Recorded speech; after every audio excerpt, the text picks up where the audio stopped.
Hello,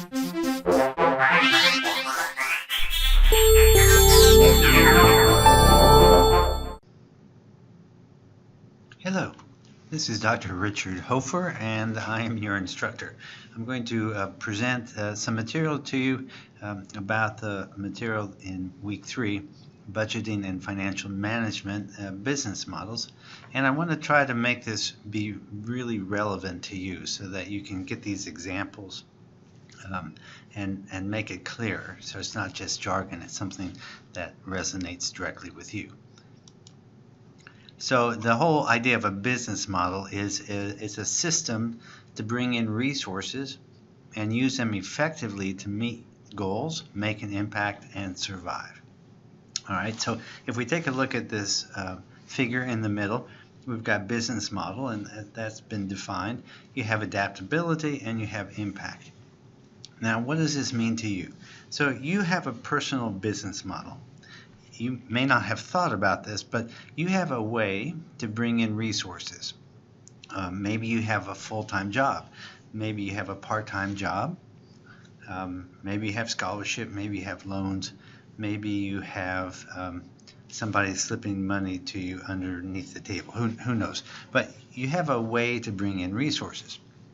And part of that whole process of your personal business model is to figure out how much you need, how you're going to spend it, and then to go and do what you need to do. So in that sense, what happens if you have been going to you've been a full-time worker and you decide, oh, you know what, I think I'll go get my MSW. Well, that has to lead to some adaptability on your part, right? Because you may have to give up your full-time job and switch to a part-time job. How can you do that? Are you going to rely on savings to keep living? Are you going to cut costs? What kind of adaptability are you ready to go for in terms of changing your business model? And then what's the impact?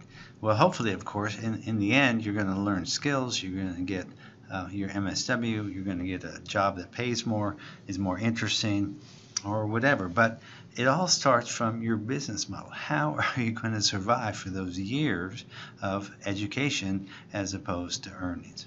All right, so that's think about it this way. You have a personal business model that may be totally unconscious, or you may struggle with it every day, and you may say, how am I going to survive?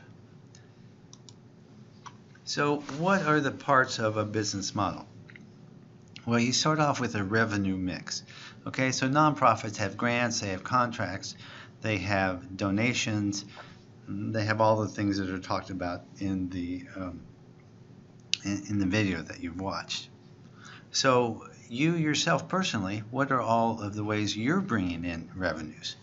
Okay, again, it could be income from a job.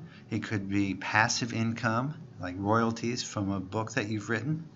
It may be you're bringing in thousands of dollars a month from your YouTube videos. I mean, there's lots and lots of ways that you could be bringing in revenue. Most people have a job, though. Some people own a business and work that, and that becomes their job. Other people take out loans, all right? So what are all the ways that you are bringing in revenues? That's your revenue mix. Now, you can think about how could you change that? Well, again, as we talked about, if you're in a full-time job and you decide to go back to school or to continue school, you may have to shift that mix from full-time income from a job to partial job income, partial loans, and these other things. So the revenue mix frequently changes. All right. So what are the trends then? All right. So you've got what ways you could be bringing in that you're not. So think about that in your personal life. Okay. If you needed to bring in some revenue, you might sell your car.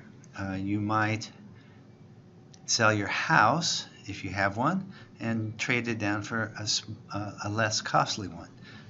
There's all sorts of ways that if you're in debt, that people advise that you bring in more revenues.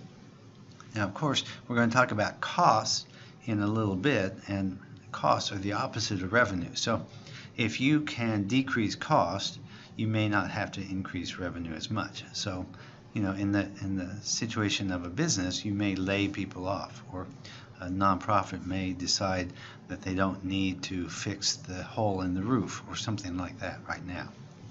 So that's something that we can talk about in a bit. So think about the trends for your revenue mix, okay? So hopefully most of you are thinking, well, the trend in my revenue mix is I had to decrease income because I'm taking so much time for my studies. But as soon as I get my degree, my revenue mix will shift back to that full-time income from a job, and maybe even higher because I have a better job. Okay. On the other hand, you may decide to become very entrepreneurial and take your new knowledge and start your own business. Okay. In which case, your revenue mix would change, but it wouldn't necessarily change back to the way it was. And this brings up the topic of what do you need to do now to be ready for the trends? Okay, so if you're a nonprofit organization and you see that grants are decreasing in number and size, you may want to say, guys, we need to stop relying on grants because they're not going to be here in the future. What can we do instead to keep our revenue mix, to keep our revenue coming in even with a different revenue mix? Okay, so again, this is, for example, if you want higher income, you right now in the master's program, you are doing now the studying and the getting of the degree so that in the future you will have a different revenue mix that will hopefully be more stable, more interesting, and more personally rewarding. So that's how a business model revenue mix is similar to and different from an organization. Okay, so you have in the business model, you also have infrastructure. And infrastructure is really what you need to keep the organization going. And there's operational or compliance, right? So what kinds of ways are you needing to be in compliance? Well, your operational capacity to get to work, for example. You need a car. At least in Texas, you probably do. What else do you need? You need to keep on the right side of the tax situation, so you have to pay taxes. There are other things just that keep you in compliance with the law, and also with the people that you perhaps are living with or you have relationships with. There's some kind of operational infrastructure there. You need someplace to live, hopefully, so you can get food. And the people that you're with may want to have food as well. So all those operational things. How do you keep going from day to day? Capacity building. You want to become more effective. Well, for example, getting your MSW degree is a great exercise in capacity building. If you learn a new skill like Excel, that is something that is very much related to capacity building and will increase your effectiveness. So what are the kind of things that you can do that increase your capacity to bring in revenue, for example? And then strategically, this is the innovation. Somewhere in the back of your mind one day you said, you know what, 10 years from now I want to be running my own nonprofit. Or maybe just 5. But in the future I want to run my own nonprofit. That's a strategic decision on your part. It's an innovation because you don't have your MSW now. Or you may not have said, oh, I want to get my MSW. You say, I want to get more education. What education do I need? What's the strategic direction I want to go? And then you can switch to your capacity building. But your strategic innovation is what leads you to choose what kind of capacity building and operational capacity infrastructure that you need. So that's kind of how those things fit together in a personal way. All right, cost. All right, so what are the true costs? Well, that's from an organizational perspective, what do you actually spend to run your program? And in your case, perhaps as an individual, what are the true costs of this way that you're living your life? Okay? If you want to go to school, you have your true costs that you can count up. And sometimes people under budget when they're thinking about this. They say, well, here's the tuition, and that's all they think about. Of course, there's also fees, and fees are a growing part of a university's revenue mix. So you have those are costs. You have the opportunity cost of not earning money. An opportunity cost is whenever you do one thing, you can't do something else. So could you make more money by not going to school? Well, probably so. But over the long run, you may figure that out, that you'll actually make more money over the rest of your working life if you get your MSW than what you're giving up now. But other parts of the cost are not just opportunity costs, but you may have to drive your car more. Going to Arlington once or twice a week costs gas, wear and tear on your car. It causes you maybe to spend more money on eating out than on cooking at home.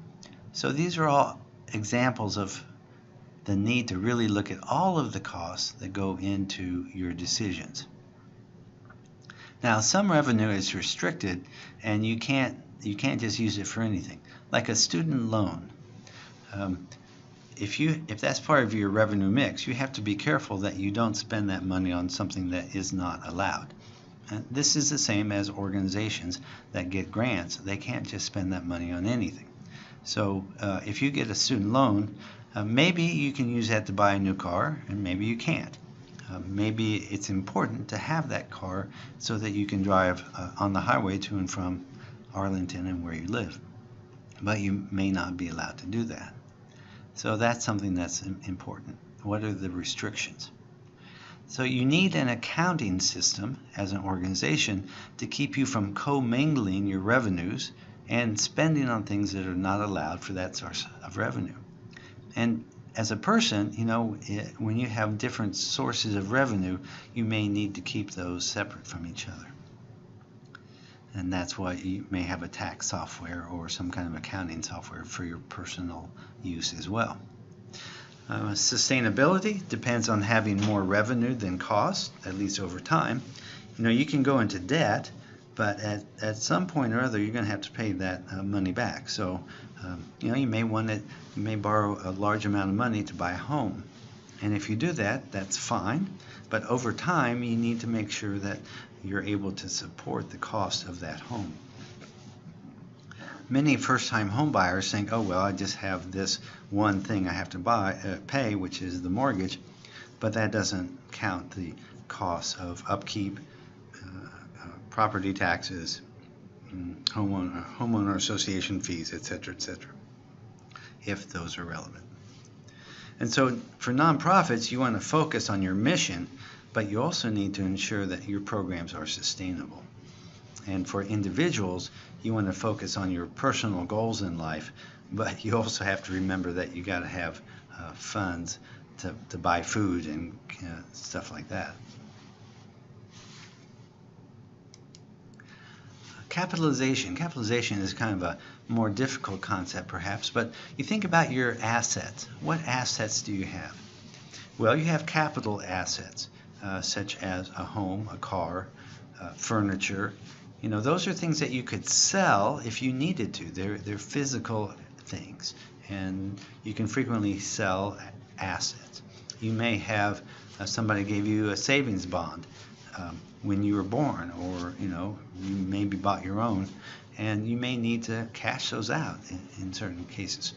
But that's all part of your assets. When you look around yourself, what is it that you have that you could turn into cash? Those are assets. Now, some assets are short-term, like you can go to the bank and get out $20 for lunch today or for gas. And some are long-term, like your car. You could sell that quickly, but it will probably take you longer than if you just go to your bank or your ATM and draw some money out. So the longer your term, your time horizon, then the less flexibility you have. Okay.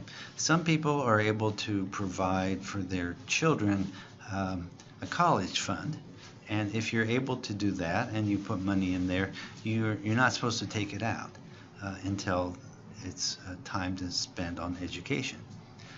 Same thing is true for your retirement. If you're able to save money in a 401k or an IRA of some kind, then you're not supposed to take that out until you reach a certain age. You can, but you'll pay a penalty. So that, again, it's flexibility and time horizon. But you need capitalization. Capitalization is all of those assets. And okay. So we also talk about human capital.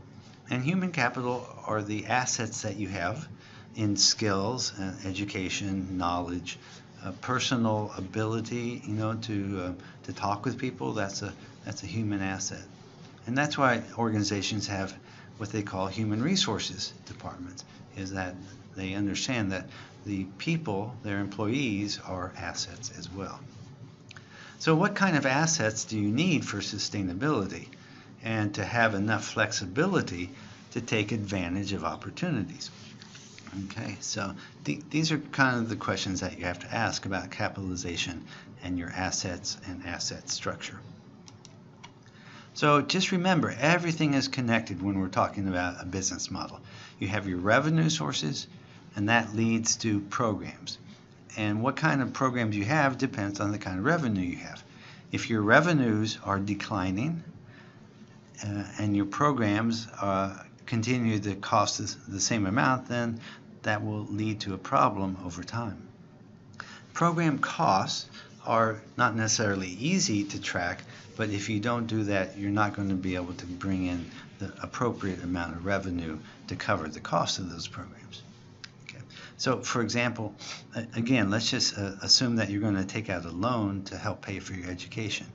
If you take out a loan that's too small, that is, your revenue is miscalculated compared to the cost, then you may find that your other programs like eating and having a place to sleep and things like that are going to suffer.